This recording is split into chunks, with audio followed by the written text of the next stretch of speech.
പിന്നെ സ്വാഗതം ചെയ്യണം അല്ലെങ്കിൽ ലഭിക്കണം എന്ന് ആഗ്രഹിക്കുന്ന ഒരു വ്യക്തിത്വമാണ് ശശി തരൂരുള്ളത്. सुना आपने, एनसीपी केरल अध्यक्ष है ये पीसी चाको। केरल में सीपीएम नेत एलडीएफ की सरकार है, कांग्रेस नेत यूडीएफ विपक्ष में है। खास बात यह है कि चाको पिछले साल ही कांग्रेस का साथ छोड़ एनसीपी में आए थे। अब चाको ने कांग्रेस की सीनियर लीडर शशि थरूर को एक ऑफर दिया है और शशि थरूर पर उनका ये नया बयान कांग्रेस के लिए एक बार फिर चिंता का सबब बन गया है। पीसी चाको ने कहा कि अगर शशि थरूर एनसीपी में आते हैं तो हम उनका गर्मजोशी से स्वागत करेंगे। साथ ही कांग्रेस से थरूर की नजरअंदाजी पर भी उन्होंने अपनी राय रखी।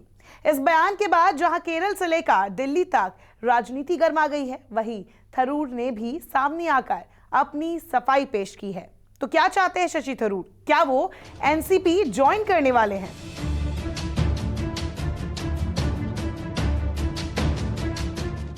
कांग्रेस अध्यक्ष के चुनाव के वक्त जब बागी समूह G23 के नेता शशि थरूर ने चुनाव लड़ने की इच्छा जताई, उसके बाद से ही उनको लेकर कई तरह की चर्चा तेज हो गई थी।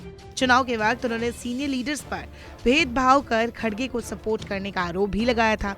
उन्होंने कहा था कि उन्हें कोई सपोर्ट नहीं कर रहा, लेकिन खड़गे के साथ हर सभा में बड़े लीडर्स नजर आते हैं।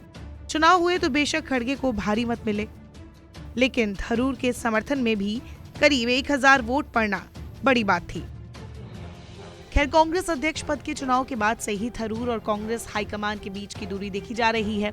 अध्यक्ष बनते ही खड़गे की जो नई स्टीयरिंग कमेटी बनी, पहले थरूर को वहां से निकाला गया, फिर गुजरात इलेक्शन के लिए स्टार कैंपेनर की लिस्ट से उनका नाम गायब मिला।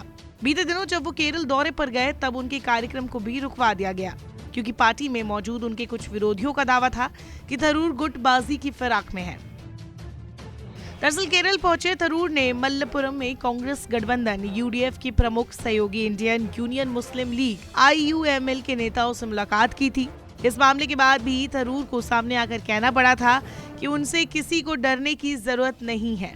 बाद में केरल कांग्रेस के सीनियर लीडर और विपक्ष के नेता VD सतीशन ने साफ शब्दों में कहा था कि राज्य में किसी भी नेता को ऐसा माहौल बनाने की अनुमति नहीं है। अगर कोई ऐसा करने की कोशिश करता है तो उससे सख्ती से निपटा जाएगा। तिरुवनंतपुरम से 3 बार सांसद थरूर को लेकर केरल एनसीपी के अध्यक्ष पीसी चाको ने 5 दिसंबर को दिए अपने बयान में कहा, अगर शशि थरूर एनसीपी में आते हैं तो हम उनका गर्मजोशी से स्वागत करेंगे। उन्हें कांग्रेस पार्टी बाहर भी कर देती है तो भी वो तिरुवनंतपुरम के सांसद बने रहेंगे। मुझे इस बात की कोई जानकारी नहीं है कि कांग्रेस थरूर को नजरअंदाज क्यों कर रही है। वो भारत में एक ऐसे राजनेता है जिन्हें हर पार्टी अपने पाले में रखना चाहती है। दुर्भाग्य से भारत में एकमात्र पार्टी जिसने थरूर की क्षमता को नहीं समझा वो कांग्रेस है। थरूर ने पीसी चाको के इसी बयान को खारिज करते हुए कहा, मैं एनसीपी में नहीं जा रहा हूँ। अगर मैं वहां जा रहा हूं तो मेरा स्वागत किया जाना चाहिए, लेकिन मैं एनसीपी में नहीं जा रहा हूं। पीसी चाको से इस मामले पर मेरी कोई चर्चा भी नहीं हुई है। साफ है, कांग्रेस नेता शशि थरूर एनसीपी में जाएंगे या नहीं, इसे लेकर उन्होंने अपना रुख स्पष्ट कर दिया है। केरल एनसीपी अध्यक्ष पीसी चाको के बयान के कुछ ही घंटों बाद कांग्रेस सांसद शशि थरूर ने स्पष्ट कर दिया कि वो एनसीपी में नहीं जा रहे हैं। हालांकि थरूर के लिए चाको का यह ऑफर ऐसे समय आया है जब केरल कांग्रेस में सब कुछ ठीक नहीं है।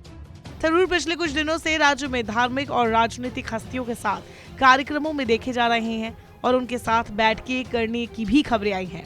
और जैसा कि हम जानते हैं कि राजनीति में कब क्या हो जाए किसी को नहीं पता। वैसे भी कांग्रेस ने बीते कुछ समय में गुलाम नबी आजाद से लेकर सिब्बल तक कई सीनियर नेताओं को खोया है। ऐसे में क्या वो अपने एक और सीनियर लीडर को खोना अफोर्ड कर सकती है?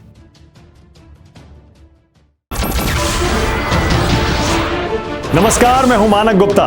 अगर आपको हमारा ये वीडियो पसंद आया हो तो इसे लाइक और शेयर जरूर करें और हाँ, हमें सब्सक्राइब और फॉलो करना ना भूलें ताकि आप देश और दुनिया की कोई खबर मिस ना करें। तो जुड़े रहिए हमारे साथ और देखते रहिए न्यूज़ 24।